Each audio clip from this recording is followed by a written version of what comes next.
గా పట్టుకోండి, మీ కార్యకర్తలు ఉంటారు, మీ నాయకులు ఉంటారు, ఎవరు అవినీతి జరిగిందో ఎవిడెన్స్ చూపించాలి కదా. అటా అనుకుంటే మీకు తెలుసు, బెల్ట్ షాపులది తిరుపతిలో కింద పొద్దున్నే వెళ్ళి 4ంటికే లైవ్ లో చూపించినవి ఉన్నాయి. ఏమైనా యాక్షన్ తీసుకున్నారు? ఈ రోజుకి రెడ్ హ్యాండెడ్ గా పట్టుకున్నారు. తిరుపతిలో బెల్ట్ షాపులు 4ంటికి 5ంటికి తెల్లారగట్ట. ఎంత దారుణం! వాడు తిరుపతి దర్శనానికి వెళ్తా పొద్దున్నే రైల్వే స్టేషన్ లో దిగి మందు దాగి వెళ్తున్నారు. ఏ పరిస్థితుల్లోనే ఆంధ్రప్రదేశ్ లో చూడండి. యాక్షన్ తీసుకోమని అడిగితే మళ్ళీ ఆ కాంట్రవర్సీ వద్దండి. మందు దాగి పైకి ఎందుకు వెళ్తారండి? కాదు, అంటే ఏంటండి? కాదండి, మళ్ళీ మందు దాగి కొండ మీదకి వెళ్తారు అలాంటి ఎందుకు మాట్లాడతారు? అది కరెక్ట్ కాదు, అది వెనక్కి తీసుకోండి. లేనిపోని అన్ని కరెక్ట్. అది తాగి పై కొండ మీదకి వెళ్తున్నారు అన్నది ఎలా చెప్తారు? అది కరెక్ట్ కాదు. అతను చెప్పాడండి. అతను మైక్ పెడితే వాళ్ళు వెళ్ళి నువ్వు ఎందుకు వచ్చావంటే నేను తిరుపతి దర్శనానికి వచ్చా అని చెప్పాడు. అదేంటి తాగి దర్శనానికి ఎట్టు వెళ్తావంటే మాట్లాడట్లా. ఇది జరిగింది లైవ్ లో. భూమన అవినయ్ రెడ్డి గారు వెళ్ళారు. వెళ్తే నువ్వు ఎక్కడి నుంచి వచ్చావు ఏంటంటే నేను పలానా ఊరి నుంచి వచ్చా అన్నాడు. దేనికి వచ్చావంటే దర్శనానికి వచ్చా అన్నాడు. మరి దర్శనానికి వస్తే పొద్దున్న మందే దర్శనానికి వెళ్తావా? బుద్ధికి రాలేదా? తిట్టారు. ఇది జరిగింది. నేను చెప్తాను. నేను మీకు ఎవిడెన్స్ లేదు, నేను మాట్లాడు మీతో. అన్ని చూస్తున్నారు కదా, ఎక్కడో ఏదో పత్రికలోనో ఇప్పుడు ఈ ఎమ్మెల్యేల మీద ఎప్పుడు చర్యలు తీసుకుంటున్నారు? ఎప్పుడు ఒక్క MLA Kolikapudi Srinivas sir belt షాపులు ఉన్నాయి, నారాయణ స్కూల్ పక్కన బెల్ట్ షాపులు ఉన్నాయి, పిల్లలు తాగి చెడిపోతున్నారు అన్నాడు. ఇప్పటి వరకు బెల్ట్ షాపులు ఎందుకు తీలా? చెప్పి కూడా 4 నెలలు 5 నెలలు అయింది. ఏంది మళ్ళీ మీరు మాట్లాడేది? ఒక నిమిషం రాకేష్. నిండా దోచుకున్న పందికొక్కులాగా దోచుకొని ఇష్టం వచ్చినట్టుగా దోపిడీ చేస్తా మళ్ళీ మీరు మాట్లాడతారు. కాంట్రవర్సీలు ఎందుకండి? రాకేష్ వర్మ గారు, సమాధానం లేనప్పుడు ప్రెస్టేషన్ వస్తుంది. ఇప్పుడు రెడ్డి గారికి ప్రెస్టేషనే వచ్చింది. సమాధానం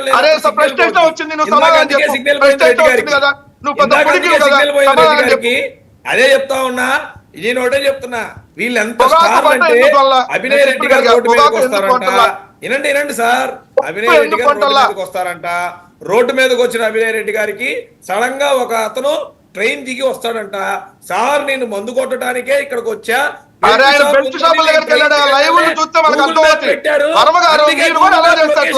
ఇక్కడికే వచ్చా అని అక్కడ దగ్గరుండి మందు రాకేష్. ఆ రోజు వైన్ షాప్, ఆ రోజు వాళ్ళు తిరిగి వెళ్ళండి వాళ్ళకి సినిమాలు చెప్పి రాకేష్ ఒక్క నిమిషం. ఏంటి కాదు, ఇసుక దోపిడీ కాదు రాకేష్ వినాలి.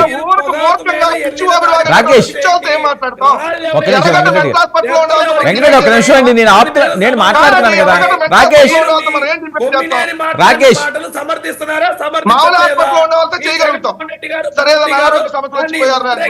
అనుకూలిస్తున్నారా?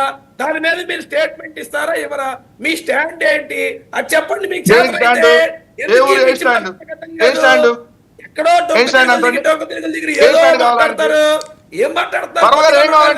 నేను అందుకనే అంటున్నాను, ఆయన మాట్లాడినప్పుడు వినండి. మీకు నేను ఇస్తున్నాను కదా అవకాశం, అంటే మీరు మాట్లాడతారు, అది నాకు రిజిస్టర్ అవుతుంది, మీకు రిజిస్టర్ అవుతుంది. దేనికి ఇవ్వాలి? నేను మీరు ఈరోజు పెట్టిన సబ్జెక్ట్ ఏంది? పొగాకు సంబంధించి పెట్టారు. ఒక్క సమాధానం చెప్పారా? ఎందుకు కొనలేదని అడిగా. ఎందుకు తక్కువ రేటుకి ఈ రోజు రైతుల దగ్గర కొనాల్సి వస్తుంది? అది కూడా 240 టన్నులు కొనాల్సి వస్తే 240 మిలియన్ టన్నులు కొనాల్సి వస్తే 40 ఎందుకు కొన్నారు అన్న? ఒక్కదానికి సమాధానం లేదు. దానికి మీ ఎమ్మెల్యేలు అవినీతికి పాల్పడ్డారని పక్కా ఆధారాలతో రాశారు. వాళ్ళు ఏమేం దోపిడీ చేశారనేది వాళ్ళ మీద కేసు ఎప్పుడు పెట్టి అలా చేస్తారన్న వీటికి సమాధానం చెప్పారండి. ఆధారాలు రాశారంటాడు. ఏ ఎమ్మెల్యే మీదండి? గుమ్మనూరు జయరామ్ అండి, పేరు క్లియర్ గా రాశారు. గుమ్మనూరు జయరామ్. అలానే మీ వాళ్ళ ఎమ్మెల్యేనే బెల్ట్ షాపులు చూపించాడు కదా వర్మ గారు. చెప్పండి. కొలిపూడి శ్రీనివాసరావు వాళ్ళ ఎమ్మెల్యేనే కదా బెల్ట్ షాపులు చూపించాడు కదా. ఇప్పుడు వరకు బెల్ట్ షాపులు చూపించారా? కేవలం సేల్ రేస్ ఛార్జ్, ట్రాన్స్పోర్ట్ ఛార్జ్ పెట్టుకొని రాష్ట్రంలో ఎవరు ఎక్కడ ఇసుక కావాలో ఇసుక తీసుకెళ్లే పాలసీ ఇక్కడ నడుస్తా ఉంది. ₹1 కూడా ఇసుకకి కట్టించుకోవట్లేదు. కేవలం ట్రాన్స్పోర్టేషన్ ఛార్జెస్ ఆన్లైన్ బుకింగ్ పెట్టి తీసుకుంటున్నారు. ఇసుకని కుంభకోణం నేనేం చెప్పాలి సార్? చెప్పండి. దానికి సమాధానం ఉండాలి కదా కొద్దిగా. వాళ్ళ గవర్నమెంట్ లో చెప్పండి. దానికి మందు కుంభకోణం అంటారు. మందు షాపులు టెండర్లు పారదర్శకంగా పిలిచి ఎవరైతే పాడుకున్నారో అక్షరాలతో అన్ని పేపర్లో వేశారు. లిస్ట్ చూడండి. 50% వాళ్ళ మనుషులు తిరుపతిలో నా వాయిస్ వస్తుందా? చెప్పండి, ఒక్క నిమిషం ఉండండి. వాళ్ళు మాట్లాడేటప్పుడు ఎందుకు క్రాస్ టాక్ చేస్తారండి? మీరు మాట్లాడుతున్నప్పుడు ఎవరో క్రాస్ టాక్ చేయొద్దు అంటారు, వాళ్ళు మాట్లాడుతుంటే మీరు క్రాస్ టాక్ చేస్తారు. అది అసలు రిజిస్టరే అవ్వట్లేదు. అసలు ఏం మాట్లాడుతున్నారో ఎవరికి అర్థం కాదు. ఆగండి నేను ఇస్తాను అని చెప్తుంటే వాళ్ళు మాట్లాడుకుంటే మీరు మాట్లాడతారు, మీరు మాట్లాడిన వాళ్ళు మాట్లాడతారు. ఏం నడుస్తుంది ఇంకా డిబేటు? మీరు ఒకటి ఎలిగేషన్ చేశారు, వాళ్ళు దానికి సమాధానం చెప్తున్నారు, దానికి మళ్ళీ మీకు నేను అవకాశం ఇస్తాను కదా.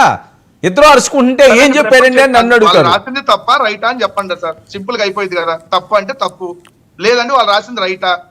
రైట్ అయితే చర్యలు ఎప్పుడు తీసుకుంటారు, తప్పు అయితే ఆ పత్రిక. ఓకే బాబు ఆ పత్రిక మీద రాసింది రైటా రాంగా? ఒకవేళ రైట్ అయితే చర్యలు ఎప్పుడు తీసుకుంటారు? రైట్ కాకపోతే పత్రిక మీద యాక్షన్ తీసుకుంటారా? స్ట్రైట్ గా చెప్పండి సార్. పత్రికలు అనేవి అలారం లాంటివి. ఒకవేళ ఎక్కడైనా చిన్న చిన్న పొరపాట్లు జరిగితే వాళ్ళు అక్కడ ప్రచురించాలి, పారదర్శకంగా ఉండాలి. ఆంధ్రజ్యోతి, ఈనాడు, మా ఇది తెలుగుదేశంకి కులపత్రికలు అని చెప్పి వీళ్ళే అంటారు. మళ్ళీ అక్కడ ఆ పేపర్ లో పడినవే తీసుకొచ్చి మాట్లాడతారు. వీళ్ళ సాక్షి పేపర్లో ఏ రోజు కూడా వైసీపీ ప్రభుత్వం మీద కానీ వైసీపీ నాయకుల మీద కానీ ఏ రోజు కూడా రాసిన పాపం లేదు. జగన్మోహన్ రెడ్డి గారు ఫలానా ఎమ్మెల్సీని పిలిచాడు, ఎమ్మెల్యేని పిలిచాడు, చెడపడే వాయించాడు, తప్పు చేయొద్దు అన్నాడు అని చెప్పి ఏ రోజు కూడా ఒక కథలో సాక్షి టీవీలో కూడా రాలేదు. వీళ్ళు ఇక్కడ వెంకటరెడ్డి గారు ఎవరు తప్పు చేసినా సరే మేము యాక్షన్ తీసుకుంటాం, అందుకనే మాట్లాడుతున్నాం. ఇంకోటి ఒకటే పిఠాపురం ఎమ్మెల్యే వర్మ గారు మన ఇసుక అక్కడ మట్టి దోపిడీ వాటి గురించి చూపించాడు లైవ్ లో, అవునా కదా? మరి యాక్షన్ ఎప్పుడు తీసుకుంటారండి? ఎవరి మీద తీసుకుంటారు? జనసేన ఎమ్మెల్యే పిఠాపురం వర్మ పోలీసులకు అర్ధరాత్రి చెప్పాడు, వాళ్ళకి డబ్బులు ఇస్తే ఏ పనైనా చేస్తారని చెప్పాడు. ఇది తెలుగుదేశం పిఠాపురం ఇన్ఛార్జ్ చెప్పాడు వర్మ. అక్కడ అంటే జనసేన ఎమ్మెల్యే పవన్ కళ్యాణ్ తప్పు చేస్తున్నట్టే కదా, అక్కడ పవన్ కళ్యాణ్ మనుషులు దోచుకున్నట్టే కదా. మరి సమాధానం చెప్పండి ఇద్దరు.